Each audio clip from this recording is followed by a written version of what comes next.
And we work in Akamai professional services. When we're in the Okay, so what we're here to talk about is the rendering chain. And what we're going to go through is the browser basics. So, and then we're going to look at a review of the current best practices for improving the look of your objects. And then we'll talk about basically we've seen a lot of variations on the same theme working with our customers. And what we'll discuss is the particular bugbears that we encounter that can be resolved fairly easily. And then at the end there'll be some questions and some answers. And hopefully some of you will be providing those answers to us.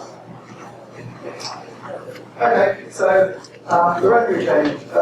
Basically, the rendering chain is getting the objects from your web server and then ultimately getting it displayed in your browser. And the various steps along the way, they can be optimized, they can be improved, and your objects can get displayed in your browser faster. Now, to begin with, what we have is the high-level overview of what's in the browser and the various elements that we're interested in, particularly in getting your objects displayed. So, it begins with the rendering engine, which basically takes the documents that applies, basically takes the documents and applies styling. The rendering engine depends obviously because it needs to fetch those documents and objects from somewhere. It depends on the networking module or the data assistance. I'm going to try this mic.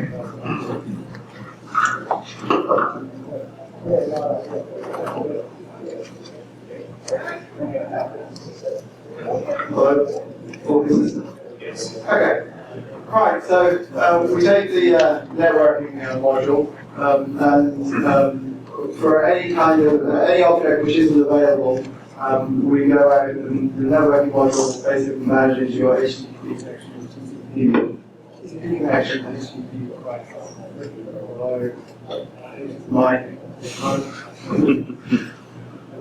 Along with the networking module, we then have the JavaScript interpreter. Basically, within your HTML, you have various script tags and scripting elements in there. The JavaScript interpreter takes those scripts, executes them, and then applies the output to display. If the objects hopefully will reside in the browser cache, it will stay in the data systems module, and they'll be loaded up from there. Okay. Well, your browsers, they basically use certain specifications. And it would be nice if all browsers would implement and apply those specifications as good. Now, HTML is used to construct the structure of the document. Cascading style sheets are used to apply styles to all the elements within that document. The HTML structure is captured within the document object model, which is basically a programmatic structure to allow manipulation by the scripting engine. And the EasyMake script is essentially your JavaScript, which is applying changes to the DOM, etc. Okay, now if all browsers were to apply the specifications as required, then we wouldn't need to have basically the different modes executing within the browsers. So there's a couple of modes, and these modes exist simply because content on the internet has existed since the beginning of time. The content needs to be displayed and relies upon the specifications of the time that it was written. So essentially what you have is browsers and rendering engines and scripting engines all replying basically just for latency content. The mechanism by which it does that is essentially the dog-type switching mechanism. So where you want to invoke a browser rendering engine to make use of the old version of the rules, you would base it down, the HTML essentially doesn't have a doc type in it. So you, where you apply doc type, then the standard, then there's a more standard mode of operation, and there's a strict adherence to CSS and HTML. And the classic example for mode is, in essence, IE. Earlier versions of IE treated, calculated the height and width differently to the CSS specification. And therefore, when you try to, when your page displayed within IE, it would display fine. If it would display in browser, more standard mode, then you have issues. Okay, so you have various browsers. The various browsers can share rendering engines, and the most common rendering engines are the ones listed here. We have Gecko, which is the rendering engine from Mozilla, and WebKit, which is shared by Safari and kind of by Chrome. And then Trident is still in the general flow for applying within the rendering engine is essentially you pass the HTML retrieved from the network or from the local browser cache. It's then passed, and the document object model is created from it. Next up, style sheets or retrieved styling information is then applied to the visual elements of the document object model, and the render tree is created.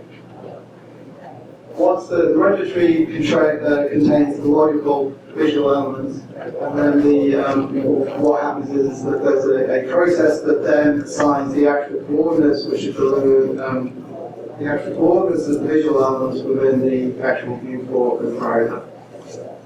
And then the final step in the process is the painting the actual display of those visual elements within the browser. Okay, so here we have a couple of examples of the flows through Gecko and WebKit.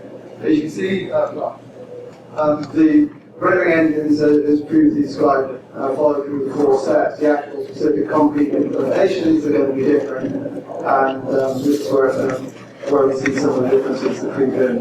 Essentially, both engines will take HTML and style sheets. They then get through a process of going through a frame constructor or the attachment process to create either the frame tree or the render tree.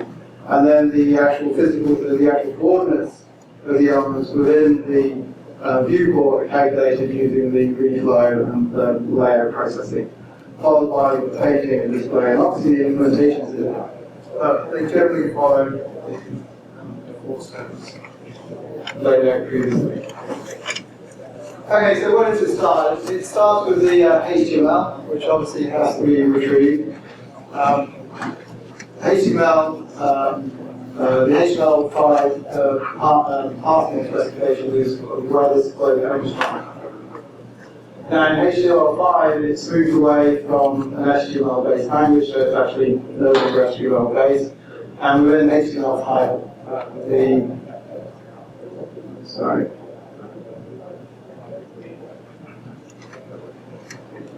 And within HTML5, there are actually specifications on how to deal with errors that wasn't previously provided.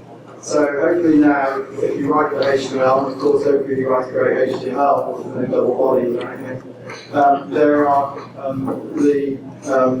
the parser will now know how to treat those, and hopefully there'll be a more consistent approach between browsers in treating those errors. To parse the HTML, essentially the file is read, and the files are then put through Alexa, which breaks up which tokenizes the input, and then creates the document object model as per the HTML syntax. One of the issues with the parsing of the HTML, obviously within the HTML there are various embedded links.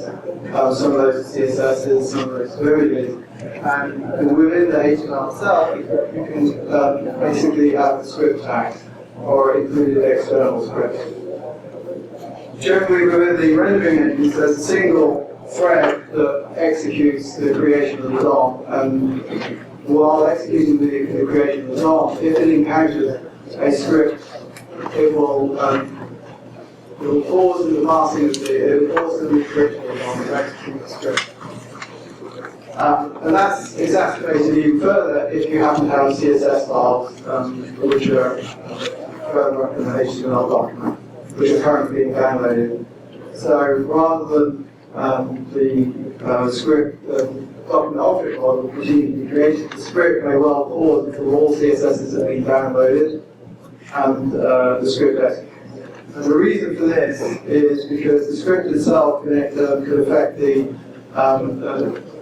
structure of the document object model. It can create the document methods and add those, the DOM objects, etc. And the reason for the CSS delays is because the JavaScript can reference the style properties within the CSSs.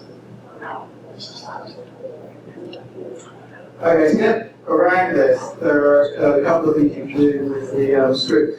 In that you can either defer the execution of the script to the bottom of the body, which allows the document object model to be created by a full pass of the HTML. Or you can actually cause the JavaScript to be asynchronously executed, which takes it completely out of the parsing of the document. Along with the HTML, we have the CSS style sheets. And essentially, the CSS style sheets contain the styling information for the visual elements within the page. The style sheets are essentially sets of rules for selectors, style properties, and values for those style properties. The style sheets can come from one of three locations. They can be user agent specific, so default style sheets that are associated with the browser. They can be specified by the user, so a user may have a certain preference in styling. And they can also be specified obviously by the author in the creation of the HTML with the external links to the CSS. Which gets applied depends upon to a particular tag, depends upon obviously the selectors which you use. This is a sample that can be created. The universal selector applies to all tags if it's the rightmost selector in the rule. And you obviously want to create the rules to be as specific as possible so that they can be removed from consideration when the styling of a particular element within the HTML is being decided upon.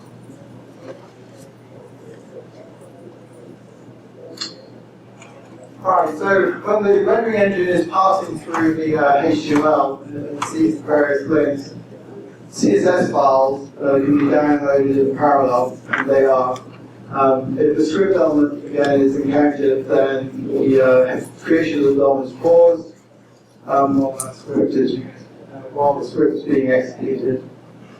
While the script is being executed, the rendering engines don't just wait, they actually do speculative parsing, which means that they're, although they're not creating, adding to the DOM, they're pulling down the external object which may be referenced within the HTML, although the script execution.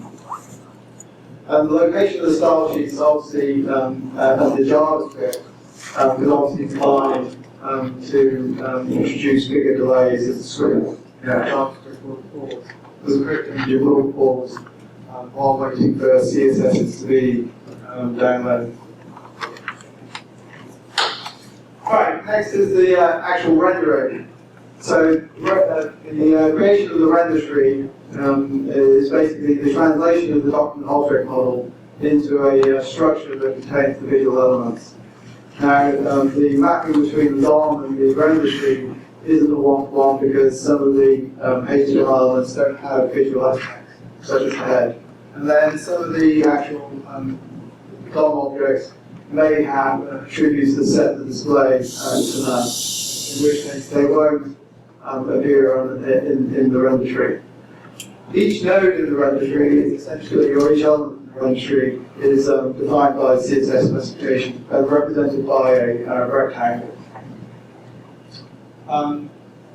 Both WebKit and Gecko create additional structures to help assign the styling information to the visual elements. So where a style is being calculated for a particular HTML element, it can be shared, it doesn't need to be calculated again. And it uses the additional structures to do this. The output of the CSS parser is essentially a series of hash maps based on the CSS selectors. And obviously, because CSS can be rather large and take up a lot of memory, it's best to try and optimize the search in CSS to determine the actual styling of the particular visual elements. And so these hash maps are created to assist in that. Once the render tree, once enough information is in the render tree, and bearing in mind the render tree doesn't need to be complete because the rendering engines execute progressive rendering. So the document object model doesn't need to be complete for the rendering to begin and for the layout to be displayed. When for the assignment, once the render tree is there and the elements are in it,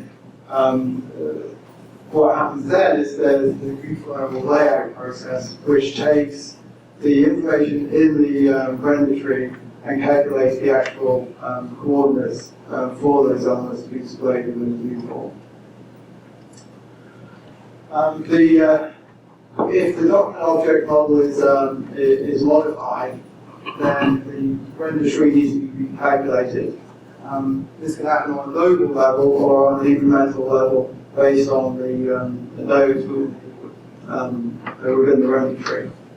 And basically what will happen is if a node is modified, the mark itself will interpret it to indicate that it has been modified. And then the reflow layout process patches up these changes, and the changes are applied after a time has expired. And that's the same on the processing required for the new style information.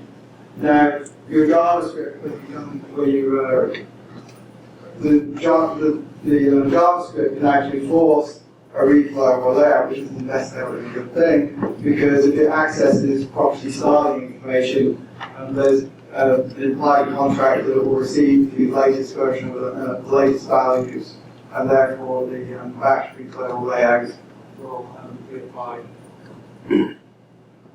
Okay, and then once the rendering tree is completed, we can start laying out the final process of painting to the screen. And painting happens modifications to the painting can be made in either a global or localized level, just as with the reflow layout as save on the processing. So for instance, if you change the color of an element, it requires simply a repaint of the screen and not a manipulation of the rendering tree and a reflow layout process. Okay, so what? In essence, to improve rendering times and to get those bits displayed, you need to feed the engine. So you need to get the bits to the engine faster. Obviously, the HTML is the core document, and the construction of the HTML, where you put your JavaScript, where you put CSS links, etc., they can all affect the passing of the doc. And so you want to be able to create that document object model so that the render tree can be created so that the layout reflow can happen and the objects can be painted to the screen. You want to construct the CSS to minimize the effort and select a style for each of the CSS boxes. CSS can contain a lot of information, so the selectors that you choose in applying those values to the various elements can either help or hinder. And you want to try and be specific. And then you want to minimize the amount of reflows and layers required. For the rendering engines themselves, they have various times to initial paint, basically so to prevent overhead on extra reflow and layouts as objects come in. Okay, So then the next piece is the review of the best practices that should be considered. So, I mean, the first consideration, basically we want to get the bits there faster. So you can use a CDN, you don't need to use us. The graphic here shows basically delivery from an origin server and delivery through a CDN with various additional features applied over the through the CDN. So obviously the red is direct from origin, the green is with various functionality file compression. You want to compress your files to reduce the number of bits to be transported, and then you want to make use of the expires or cache control header. I mean, these are strong instructions to the browser, and the browser will additionally cache content in the expires or cache control header for that period of time. You want to use that in combination with e-tags or last modified time, so that if the object isn't in cache and we go forward for it, or rather if it's in cache and it's expired and we go forward for it, it's a conditional get as opposed to the full content if onto the slots. This is the very header in the response is treated differently depending on the Very headers in the response can affect cacheability, both in the CDN and on IE particularly. So if IE sees a variable header that has any value other than user rating or it's encoding, it'll basically deem that content as non-cacheable or not cacheable. Domain sharding, well, with the network module, within the browsers tend to support up to 6 to 8 concurrent connections to a particular host. If, depending on whether a proxy is present or not, they may support tens to hundreds of total connections.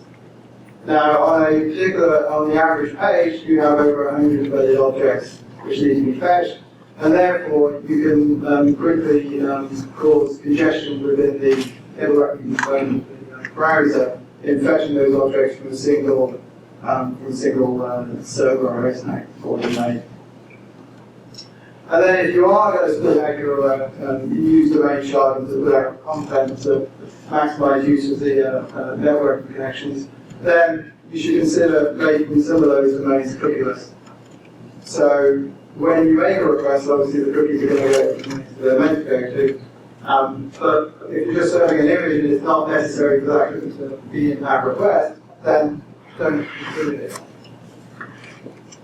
The cookieless domains will basically improve the speed at which your requests go through, essentially reducing the number of packets required for the request, and therefore speeding up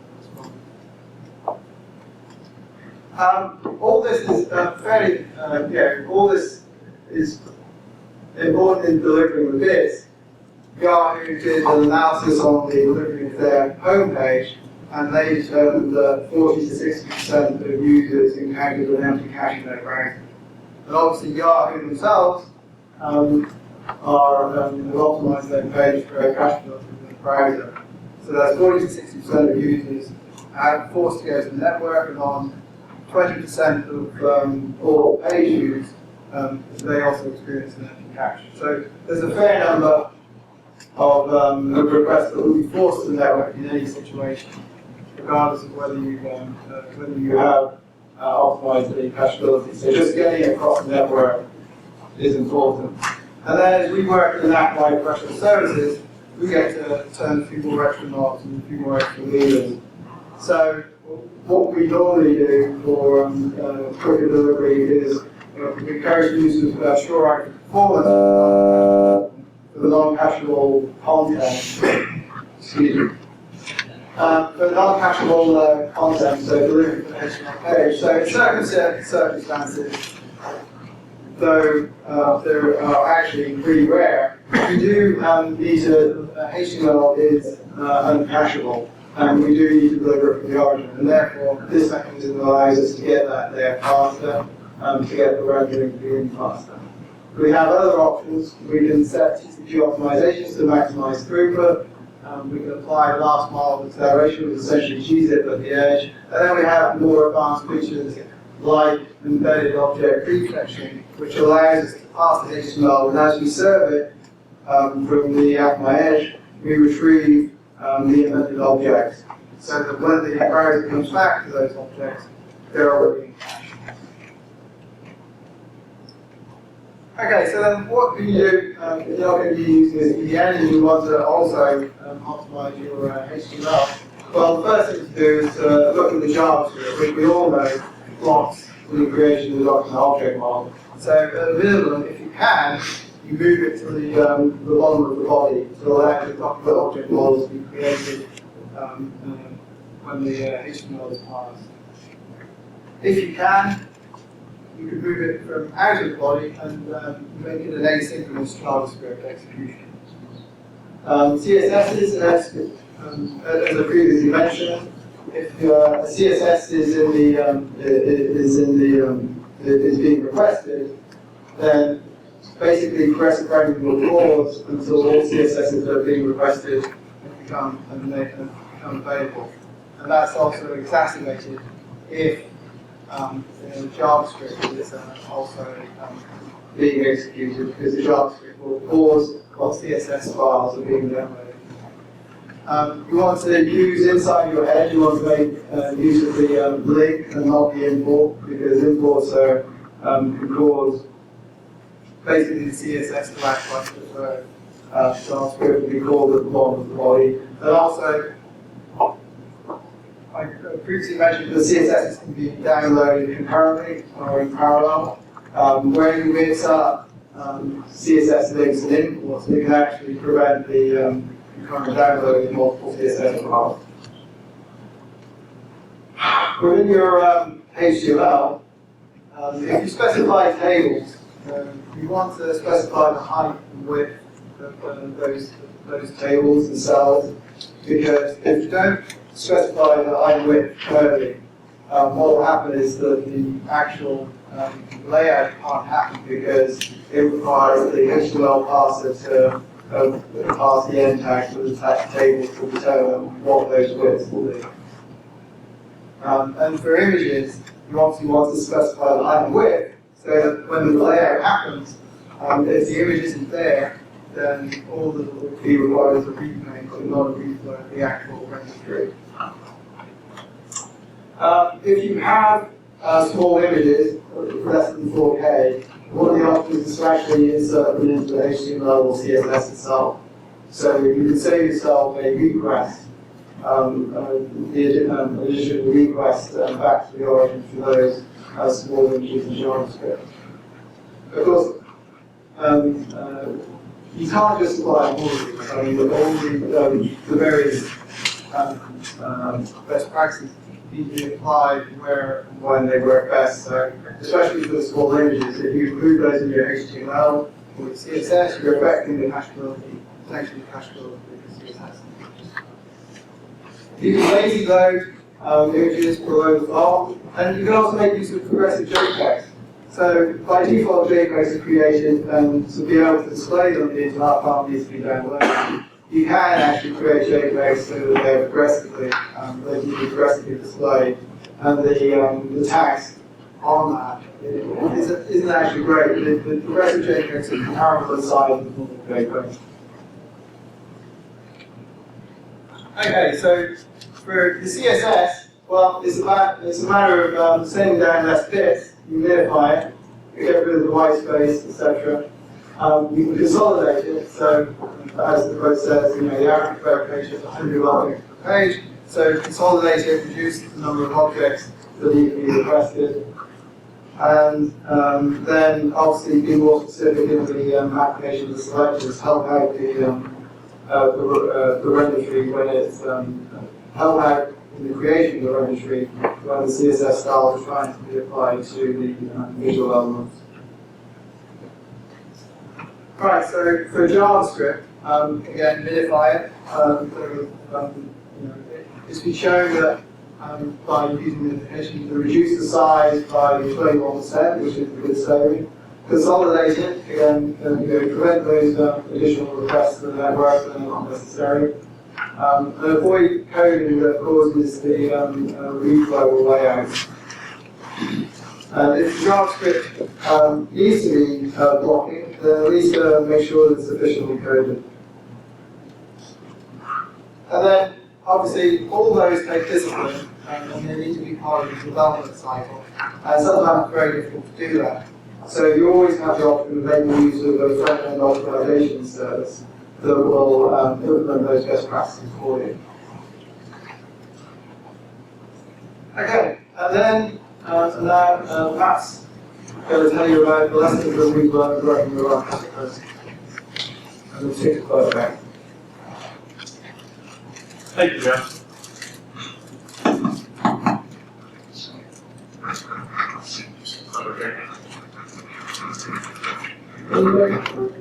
Can you hear me? Yes. Okay. No worse. Good. Okay. Hello. My name is Matt Ringel. I'm from Professional Services. All right. So, my name is Matt Ringel. I'm from Professional Services. Testing 1, 2. Check. Okay, fine. So, before I begin, so Joe talked about theory. And going just even one level down to the browser internals, not very far, we're not going code level, but just talking a little bit about, here's the actual diagram of what happens when the render chain puts pixels to a page. What does it actually look like? So before I begin, in the alcove right next to the pizza on the left, there are stacks of Akamai State of the Internet report, which was lovingly put together by David Belson. Mr. Belson, raise your hand. Which talks about what Akamai sees in terms of trends for security, broadband update, etc. You should take one. They're free, and they're really kind of awesome. Can everybody hear me? Yes. Awesome. Thank you. All right, here we go. Next slide, please. This is what I want you to remember. If you leave this room remembering this rule about how the render chain works, you'll be doing fine. One time I'm going to read off the slide. That's probably a lie, but I'll try. Anything that introduces uncertainty into how the page should be rendered will block rendering until it is resolved. This involves JavaScript, this involves CSS, and this involves anything that takes them longer to load. And so we're going to go into all of those and what those mean. So first we're going to do a summary of what all the theory that we talked about, boil it down to about 3 rules, and then we're going to get into e-commerce best practices and how those might violate those rules and what it means for those websites being slower, and by opposition, what it would mean for your website being faster. Let's begin. Next slide, please. Rule number 1, scripts block parsing of the HTML. JavaScript is a single-threaded environment. That is about 95% true. Under HTML5, you can have JavaScript workers, which means you actually get some parallelism. That's cool. That's beyond the scope of this discussion. In general, JavaScript is single-threaded. You have to churn through the JavaScript, and when the browser is doing that, you can't churn through any other JavaScript, and while there's JavaScript being passed through, unless it is asynchronous or deferred, it's going to block the render chain because there's a possibility that there's a document write call on there that's going to change the DOM. That means you're now, if you remember that straight line down, you move back into the parser process, and you have to deal with that JavaScript before you fall all the way down to actually paint pixels. So keep that in mind. The browser will just sit and spin if you have synchronous JavaScript on that page. That's just the way it works. Conclusion, don't do that. Use async defer where you can. Obviously, if you can't, you can't, but realize the ramifications of using synchronous JavaScript before paint. Now let's shift. So rule number 2. Style sheets block rendering. Awesome. Anything that forces a reflow, will introduce uncertainty. Now, obviously, that can be margins, padding, borders, anything that changes the dimension of an element on the page is going to introduce uncertainty into how the page is rendered. Now, yes, you have progressive rendering. You set the dirty bit on different parts of The render tree, so in the end you may have to only render a subtree if it's an element inside an element inside an element, that's cool. But in general, you're going to be in a situation where you're going to have to reflow part of that page. If you have to reflow part of that page, the browser says, wait, I got to reflow part of that page. And maybe other parts of the page are rendering, but you're still not going to get a full control. And more often than not, especially if stuff like web fonts, which are going to change the dimension of many, many elements all over the page, you're probably going to force a full reflow more often than not. And so don't think about, well, you know, I think I'm only going to change 17% of the render tree here, it'll be fine. I don't think anybody here actually does that calculation. If you do, wow. But one of the other things, the result, inline or interspersed CSS will also block rendering. You're chunking through the HTML page. Let's see, you're a good doobie, you put the CSS at the top, got that out of the way, you're going through the HTML, it's awesome. You hit the CSS right in the middle of the page, render stops until you figure that out. Because now you have to take all that CSS, reincorporate it back to basically, so since you have your render tree, you have your DOM uniting with your styles and then moving forward. So now you've changed this part, you've changed one of the inputs, you now have to recalculate all that before moving forward. Render stops until you do that. So, conclusion, pare it down, put it first. Put it first so it's out of the way and you're not doing it. Pare it down because you don't actually want to be in a situation where you have 2 billion rules that are not used. And we're going to see the ramifications of that in a second. Next slide, please. Oh yeah, on the previous slide, don't worry about it. On the previous slide, there is an exception to all of this. I tell people I'm giving a talk, everything is about 99% true. That's roughly the case here. If you have CSS with a media selector of type print, using when you print the page, or a media type of some other thing that's not going to match anything the browser does, that's not going to be parsed at browser paint time, so you're actually safe. So don't worry about that. But in the general case, those rules apply. Rule number 3. This is when we talk about what takes longer. Obviously, the fastest load time is when the browser already has the data. The file system is, in general, always going to be faster than the network. That's just true. But the consequence is that origin hits, origin being your website, wherever that may be, the actual server that's actually the origin of this data. It costs time and it's distance-based. Speed of light in the dense medium is 2/3 speed of light in the vacuum. It means it takes about 8 milliseconds to get to New York.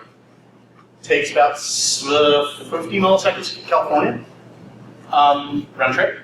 So you're in a situation where, put it this way, you're in a situation where the distance the browser is physically from a site will affect the user experience if all you're doing is going back to that server. The round trip times add up. I'm a network guy. I started out in the network world. Seeing how all those times add up over time, 8 milliseconds here, 8 milliseconds there, 30 milliseconds there, pretty soon it adds up to someone not going to your website and somewhere else. As a result, non-cacheable content creates variability for your users. You're expanding overseas. Great. Where are your data centers? Because that latency means something. Maybe you won't feel it if you're on the same side of the Mississippi, but you're definitely going to feel it if you cross the Atlantic. In the end, obviously, if you can cache in the browser, fabulous. HTML5 cache manifests, also fabulous. Consider using a CDN. I may have a few biases, and that is the end of my vendor talk. So, next slide, please. E-commerce sites rest on 2 separate but important metrics. Abandonment representing cookies, conversion representing lives. These are their stories. So,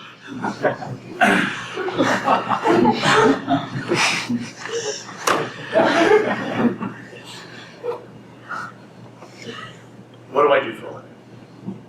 One of the things that I do here at Akamai is part of professional services, which are both part of, and as are a lot of the Akamai people in the back of the room. Get the phone. So, oh wait, good? Okay. So, one of the things, I'm on a team that does assessment services. We'll actually go and look through, in my case I specialize in e-commerce, we'll go to a site from the front end all the way through Akamai, all the way to the back end, analyze everything, and come up with a set of recommendations. As such, I've seen a lot of e-commerce sites, so it's much easier. So what I'm about to show you are the 5 biggest things in terms of return on investment that I have seen that affect the render chain that would actually, and show you some graphics as to how they actually impact the render chain and then cycle it. So actually, before I begin, I'm going to do a quick poll. So let's say you want to buy some piece of electronics, a Blu-ray player or something like that. You already decided you're going to buy it online. Let's say you go to Amazon, as an example. So if you were to, so you click on it and it's just kind of spinning. How many of you would abandon the site if it was spinning for 15 seconds? Amazon? Yeah, Amazon. How many people would abandon the site if it was 15 seconds? Come back and wait. You wait for 15 seconds, you sit there waiting? Good. How about some site that's not Amazon? You don't have Prime. It's not I know. Let's say you're going to Best Buy. I don't know why, but let's say you're going to Best Buy. Best Buy would have been. You'd abandon? Okay, raise your hand if you'd abandon after 15 seconds, go to Best Buy. Or choose any other retailer, right? Micro Center, whatever. 10 seconds, how many would abandon? Still more than half. Raise them high. 7 seconds. How many abandon? Keep them up. Keep them up. Okay, about a quarter of you. 5 seconds. 1, 2, 3, 4, 5, 6, 7. You are a very patient lot. You are much more patient than the average user on the internet, possibly because you know how it works. So, given that, the average user will wait, it used to be 4 seconds, now it's around 3. How fast can you get pixels in front of the user?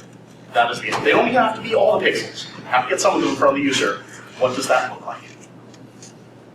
Next slide, please. First, biggest sin of web design, front-loading all the JavaScript. Front-loading all the synchronous JavaScript ever. You can load all this JavaScript, you can have the fastest browser and the fastest machine in the world, the speed of light still hates you. I promise, I checked.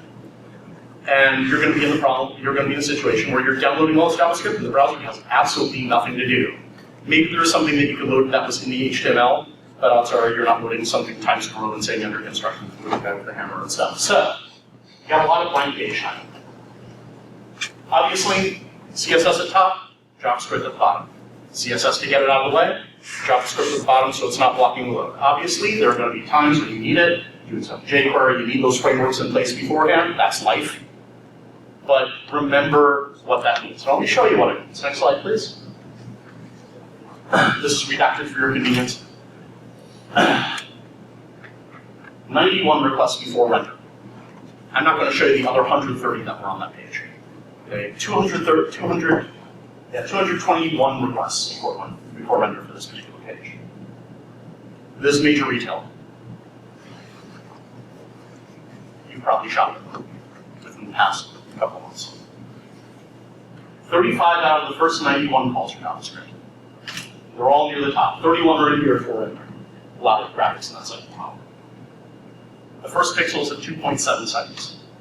The browser is sitting and spinning for 2.7 seconds. Now let me show you what that looks like from a connection point of view, in terms of just what goes over the wire. Next slide. So I'm assuming all of you here use webpagetest.org, give or take. A lot of nods. Okay, great. How many people here work with the connection queue? Raise your hand. About 5 or 6. Okay. So this is the connection queue. And what this means is this represents the network connections that are being made. Over here are host names. Assume these are all the same host name. They are. www.blah.com. And so this represents, instead of going file by file like you would in that previous waterfall that you're all familiar with, this represents a single network connection. And so you can see here, most modern browsers are willing to open 6 separate network connections to the same host name. Fine. And you can see this guy's going on all 6 barrels, right there. Those several metaphors along. The blue thing is the HTML. The green things, the CSS. So you get that CSS out of the way right quick. That was really good. Like that. But now, you've got all this JavaScript. So you've got 6 connections worth of JavaScript until the 1.6 second mark, where the browser can do nothing but load JavaScript. And if you look down here, this orange line is CPU utilization. This green line here is bandwidth. So bandwidth's high, you're loading a whole ton of stuff, and then you drop as the CPU now figures out it's actually got to work for a living, and actually starts dealing with all that JavaScript it just downloaded. It isn't until nearly 2 seconds that you actually start downloading images at all. But the game's not over yet, because you keep going, and it isn't until this green line over here starts render, at 2.7 seconds, that you actually get your first pixel on the screen. This is what front-loading of JavaScript looks like on a network connection. You load all the JavaScript as fast as you can, can't do anything, don't have anything else to chew on, but hey, you're a mean JavaScript machine now. And now, you get all your images, and around here is when you've parsed enough JavaScript, you can start rendering. So that's what happens when you front-load. And I think this is a much more effective way of looking at it than a waterfall, because you can see exactly what your network is doing and what it needs. Next slide, please. So, what happens when you're doing it right? This site, another retailer, you may or may not be that much, incredibly fast. They're loading, they're getting their CSS out, they're loading their basic HTML, they're loading their CSS right out of the way, and then they're loading a CSS sprite. People know what a CSS sprite is, give or take? Okay, great. You're loading the CSS sprite right away, and then you're loading a bunch of other stuff. But basically what it means is that your first pixel is at 0.45 seconds. That is awesome. That is fabulous. And even so, it says that around 0.8 seconds, create a web page has done work. HTML's done parsing. You're done. Awesome. Next slide, please. So that's not what happened. And this is why you have to actually use other means, like the film strip view and web page test, to see what's actually painted on the screen at the times it talks. Because if you get to here, all this means is that it's consumed all the HTML up there. But all this other HTML that makes up the bulk of the page is brought in via AJAX afterwards. So it all loads in about 2.4 seconds, which is fabulous. But you can't really take 0.8 seconds at face value. So you end up in a situation where you really have to, it's kind of trust but verify. Really, don't just look at the numbers. Look at the visual. Because if you actually looked at the visual at 0.8 seconds, you'd see a header, a footer, and nothing else on that page. Next, please. Does everybody here know what a cargo cult is? No. Yeah, okay. A cargo cult, without going through the whole story of World War II history here, in the end, it was during the Second World War, the US was using various islands to do forward attacks. The war was, and they brought in supplies and various things for the people who lived on those islands. War was over, the US left, along with the planes. The people on those islands got causality mixed up, and then basically built airsats, airstrips, and etc. to have more planes land, which they did. This is known as cargo cult. Look it up on Wikipedia. It's awesome. The big thing, I say awesome. So the big thing here is we think about in terms of JavaScript or CSS, like how, hey, I've got this 2 megabyte load of JavaScript and CSS I use over here. I'll just use that on all my pages, because this way I don't have to worry about things breaking. Operationally, hey, I'm from an operations background, I get that. It's cool. But the reality is it has a cost. It has a real cost. It has a real cost in terms of performance, including people who are much less patient than you. Because most of those rules never get used. You can be in a situation where you can take JavaScript coverage tools or CSS coverage tools, and 71% of the CSS not used. But you still have to parse it. You still have to match it up with your DOM. You still have to look through it. parse JavaScript. So there are tools out there, UI Combine, to make your custom loads of JavaScript for every page, UI Compress to minify, using version files from combining. So let's say I have files A through F that I want to combine into a file. Well, hey, I'm going to change C and D every now and then. Well, I'll just make a checksum combined file, add that to the file name, so that when I change one of those files, it's a different checksum. I can browser cache it separately. I don't need to purge anything. I don't have to worry about anything. It's all good. So basically, use coverage tools and really think about what you need on the page. Let me show you what that looks like. Next slide, please. This is another major retailer. Homepage, product description. Give or take, they have the same JavaScript on them, 1-to-1. You can go through them, you can draw lines, and you'll find them. Substantially the same JavaScript. Next slide.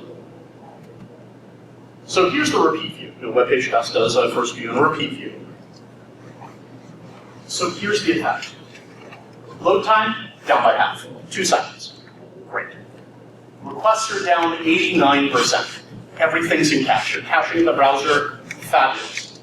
But the start of render time is only down 36%. Why does that happen? Because you've downloaded 1.16 megabytes of JavaScript. And it doesn't matter whether it's on the network or your file system. In the end, you still have to churn through all of it to create that page. Cached JavaScript is still parsed JavaScript. Cached CSS is still parsed CSS. It's still a load on the browser. This difference here, about 0.8 seconds.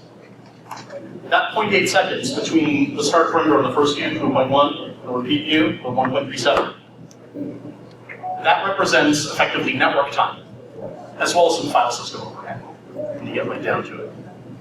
Everything else in here is that browser spinning on all that JavaScript you included because you included it on every single page. Keep that in mind when you load the same load of JavaScript for every page. It's really important. Next, please. Third-party tags and widgets. I mean, everybody uses customer monetization synergistic things. We know this to be true. So here's the problem. If you put it in pre-paint or during paint, you have taken control of performance out of your own hands. You have handed it to a third party. You don't know how the network is put together? Well, hope you do, right? You talk to them before you call their service, right? Maybe. I hope, kinda, no? Crap. So what you end up with is you're doing the, so you're going to a third party. And now you have, and their network is slow for some people. Their access to their site is slow. So you're taking 350 milliseconds. Everything has stopped because you're synchronously loading this JavaScript thing, which will hopefully do stuff, and now you're stuck. And the worst thing is, maybe it's a third of a second one day, maybe it's 100 milliseconds another day, maybe it's 500 milliseconds another day, and this is completely out of your control. And how many people, okay, we're going to do another call here. How many people here have 0 or 1 third-party tags on their websites? How many people have 3? 2 to 3. I see somebody thinking about it over there. Yeah, okay. How many people have up to 5? Keep your hands high. 10. You have to think about it. So this is what happens when you have just 1. What happens when you have more? Every single one of those tags, especially if it's pre-painted during render, is an opportunity to block your site. Keep that in mind. In general, harm reduction strategy is key. Put them as low on the page as possible. If you can use a tag aggregation service, great, they work. Next. Except when they don't. So this is the same, this is same tag aggregator. All these are from the same tag aggregator. So these are all pre-paid, and this represents about a third of a second, sitting with a blank page from all the tags that you're aggregating. So keep in mind, you're still stuck with somebody else's network pre-paid. Every time you add a third-party tag, you're using somebody else's network. Somebody else's network is governing your performance. Be very careful when you do it. It is important, it is useful, that's life, be careful. Next. So here's what happens when you start talking about, so every one of these yellow bars represents a redirect. In these cases, they're all 302s, so temporary redirects. You're going to hit them every single time, don't really cache them in the browser. Those are attacks on every page, because you have to go out every single time that page is loaded. These do not benefit from browser caching. Redirects do not benefit from repeat views. There's nothing you can do about that. Every redirect acts as, that is the floor of your performance. Add up all your 302 redirects, see how much time they really take in a waterfall graph, and that is the minimum amount of time your page will take to load every single time, even if the rest of your page loaded instantaneously like magic. So keep that in mind when you're thinking about what you're doing there. In addition, you can see the stair step in here. Everything lower on the page is going to hold because you have the network overhead of going out, figuring out what you need to do next and going on from there. Next slide, please. Yes, the hello Bob problem. This is my name for it. These are my rules. I make them up. So many sites allow a user to log in. That's cool. Put the user's name at the top of the page, but then comes the problem. If you bake the user's name into the page, you can't cache the page. You can cache it in the browser. Nothing wrong with that. It's the browser. It's the browser's page. It's that one user. And everybody has the, hello, Matt, if it's not you, click here, which for a single browser in some family's house is just, you live with it, it's fine. Little Tommy wants to use the browser, no problem, that's fine. But it means that you can't cache it anywhere else. If you want to do content distribution, you can't cache it. If you want to do something like Varnish in your own site, you can't cache it because you've baked it in. Keep that in mind. Find a way to do it. Don't do that. Doctor, it hurts when I do this, don't do that. Look for an asynchronous load of the username. Find some other way, and there are many, many ways, to get the username into that page. Personalization is important, it is key, it helps conversions. I'll take questions at the end, we're almost done. But look at doing an asynchronous load of the username so that you can actually cache this base page for all logged in users and then add in the name. Or later might be a couple of milliseconds. Next, please. This was baked into a page I went to from a major retailer. Give or take, and changed a couple of things. But basically it had my email address in it, and had a user ID in it, had a whole bunch of stuff just in there, in the browser. And the problem with putting the name in there like that is not just you can't cache it, that sucks, but that's life. It's when someone else who did not put the site together, but has control over it, says, hey, why don't we cache this page? And they didn't talk with you. And now, distributed on servers all over the world, there's somebody's email address in this page and everybody's mad. That's a problem. I've seen it happen. I've had to tell a customer on a call that this is what they're doing, and I heard somebody run out of the room screaming. As in, you might be doing that. Stand up, run out there, ah! It was, which is to say, it was horrible. I never want to have to do that to a customer. You never want to put a surprise on the customer like that. I certainly did. But that happened. And this is why you don't do that. Next, please. Number 5, last but not least, low cookie tax. Everybody uses cookies. That's fine. That's life. Don't send them for static objects. If that object is going to be invariant for every single user who is ever going to see it, consider whether you have to send cookies or not. You could be sending, in one particular case, recently, 150 kilobytes have to be sent upstream from the browser just to fetch everything for the page. That's normal. I am sad to tell you that in looking at a whole battery of retail sites, 110 kilobytes, 150 kilobytes, in one case 250 kilobytes of data sent upstream just to fetch static objects. Don't do it. Consider using a cookieless domain media.com, something like that, where you're not sending cookies on there, and that's going to help you. So let me tell you why this is so important. Next slide, please. So first, retail site, 1,376 bytes per request. That's just the cookies. That's not headers. That's nothing. Just the cookies have to get sent on every single request. So 108K, kind of sucks. But even worse, it won't fit into a single IP datagram. All right. How many people are covering networking background? Okay. What is the typical IP MTU you can set aside? Maximum transmission unit. Typical size of an IP datagram. 1,500. 1,500 bytes, exactly. Typically, you can expect a 1,500 byte maximum size for an IP datagram. So now, TCP, so HTTP, is encapsulated inside that. What is the typical size of a TCP maximum segment size? It has to be smaller than 1,500. 14. But what's the number? Anybody? It's about 1460. So you have to fit a whole bunch of stuff in there, including headers, including the requests. That's not going to fit. Which means you're going to use, I'll show you. Go to the next slide, please. This is why it's important. Anybody try to go to CNN on 9/11? Bunch of you? They were trying to figure out how to survive. They were trying to figure out how to take the crush of people, especially when people went to Google and they said, don't ask us, ask CNN, and left a link on their site.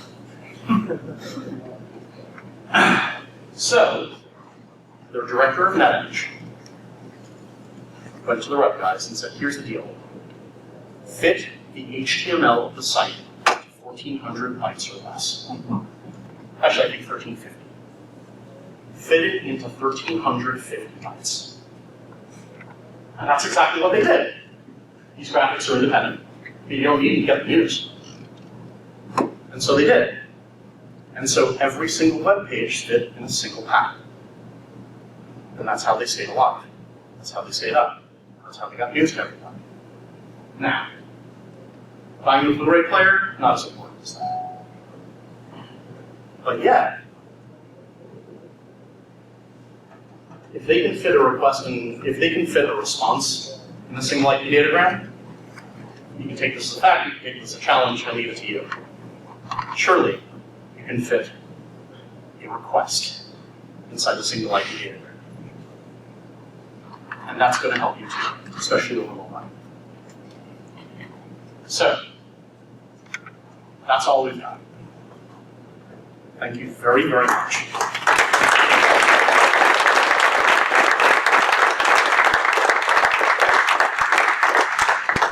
All right, so we now have time for Q&A. I'm actually going to ask the people from Akamai Professional Service in the back of the room to come forward as well.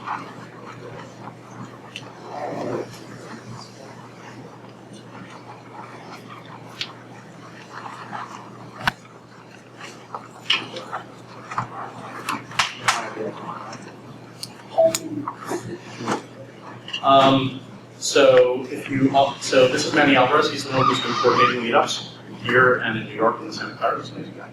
And then my team. Ankush, Security Professional Services. Bhushan here as well, and Common one of our project managers.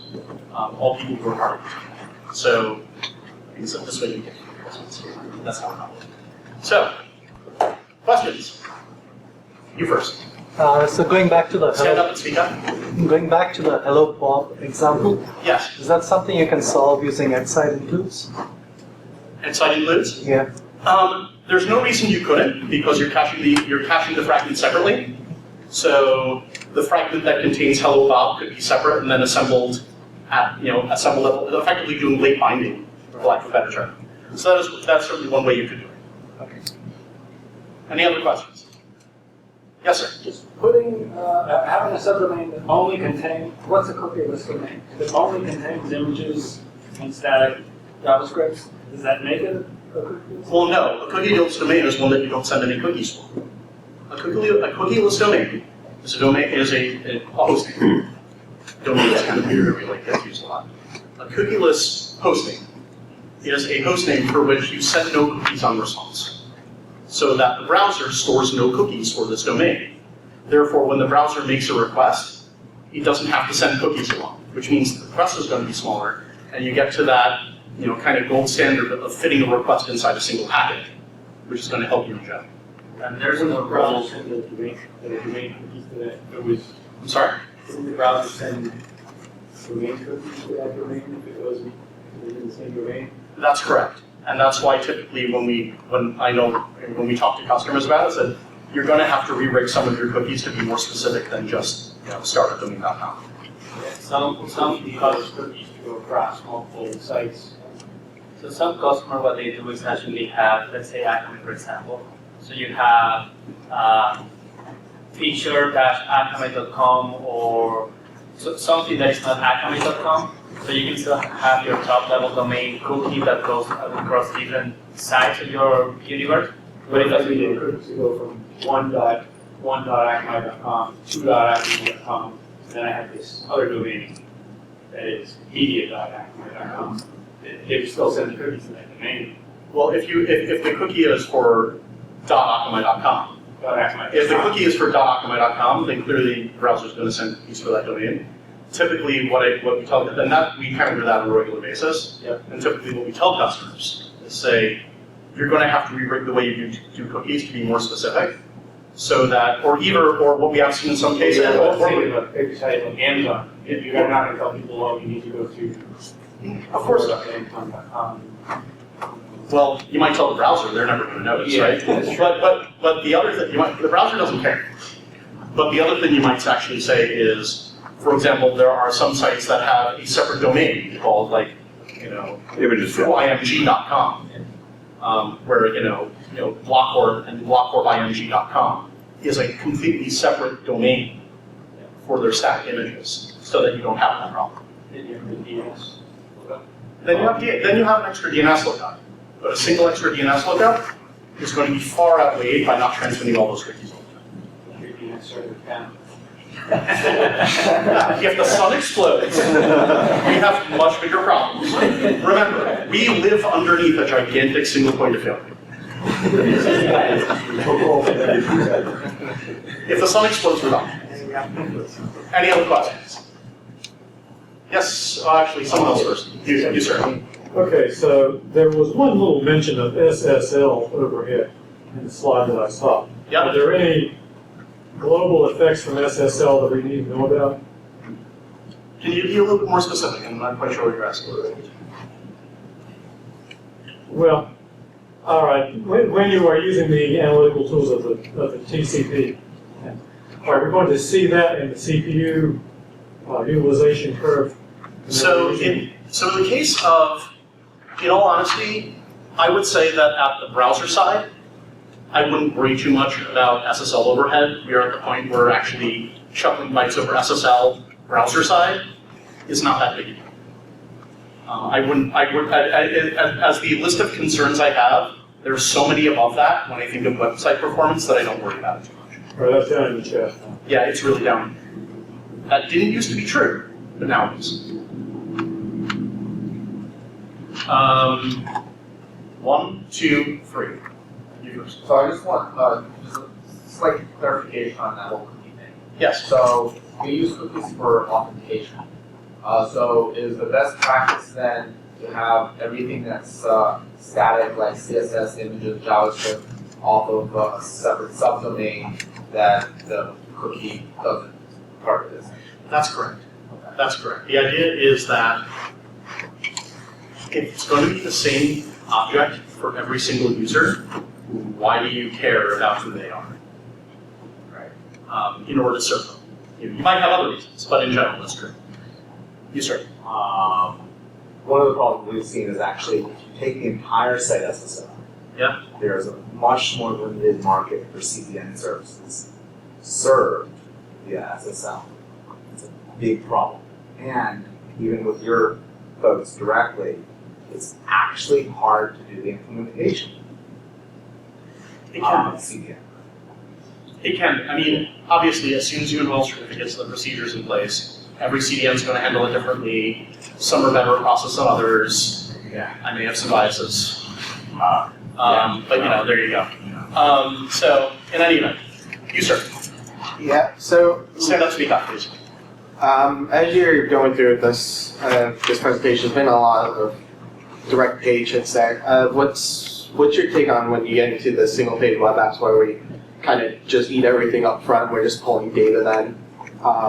You get a lot of rendering issues and everything else, so I'm just interested on your take on that. Well, it's a good question. So in terms of single page apps, so if you're talking about a lot of, you know, so effectively, I like to look at it as effectively two different websites that happen to be in the same page. There's all your static stuff, your CSS, your HTML, that is to set up the, not frame is a reserved word, I know, but kind of set up the framework for your page. And then you have the second website, which is loading inside your website, to pull all the data, which is non-cacheable most of the time. I'm guessing, correct? Yeah. Okay. That is non-cacheable, it's pulling it. So you're effectively needing two types of acceleration on your site. You need, and basically CDNs, a proper CDN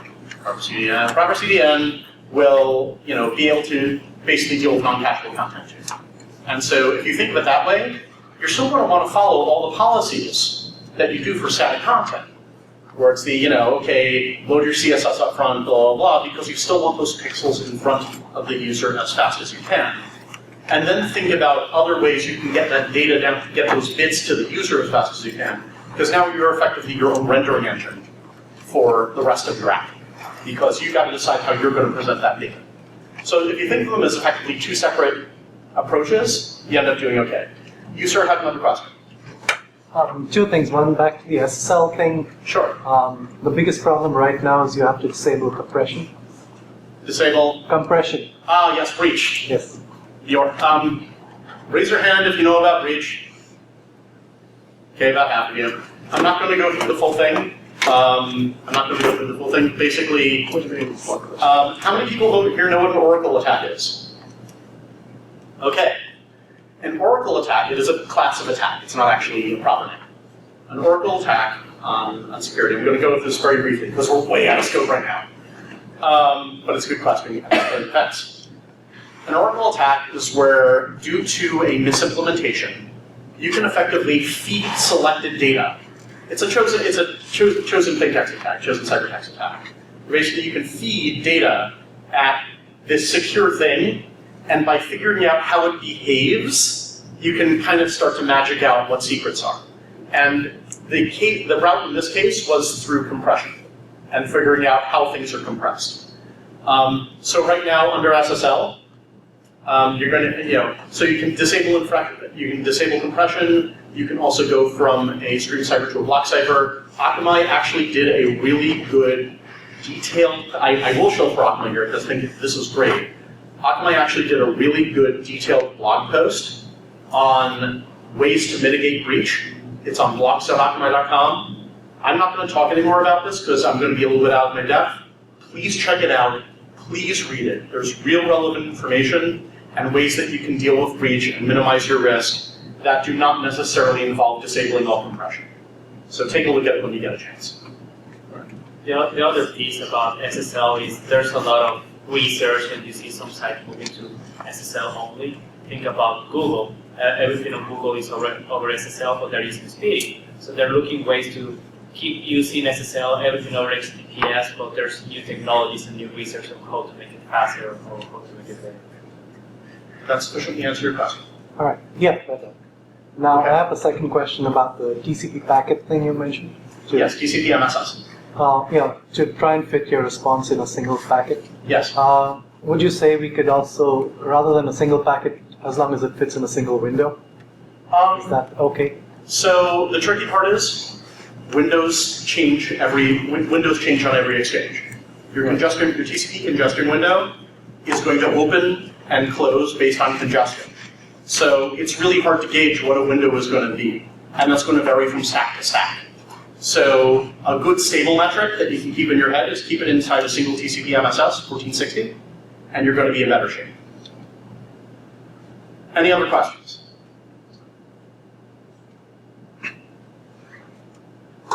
Thank you very, very much.